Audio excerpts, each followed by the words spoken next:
हिंदोल उपखंड पंचायत समिति कार्यालय परिसर में विश्व योग दिवस सहित वरिष्ठ नागरिक सप्ताह पालन हो जाइछि। उक्त कार्यक्रम में मुख्य अतिथि भाव सांसद महेश साहू, सम्मानित अतिथि भाव हेमंत कुमार पाणिग्राही, अध्यक्ष प्रियरंजन माहुंत, बीडीओ हेमंत कुमार महंत जोग दैछन्ति। मैजिशियन विमल कुमार विश्वाल कार्यक्रम को उपस्थापना करथिले। हिंदोल सरकार उच्च विद्यालयर शिक्षक योगाभ्यास कराइथिले।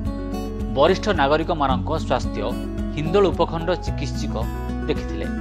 वरिष्ठ नागरिक मानक द्वारा गीत, कला, लुडु, चेस, म्यूजिक चेयर प्रतियोगिता प्रदर्शन करा जायथिला। उपस्थित समस्तक पई भोजन व्यवस्था होइथिला। हिंदोल उपखंड पुलिस और उच्च विद्यालय समर शिक्षार्थी बाहिनी छात्र छात्री माने कार्य रे सहयोग सहित शांति श्रृंखला रक्षा करथिले। हिंदोलरू नीरज कुमार पाल रिपोर्ट, टीवीपीसीआर।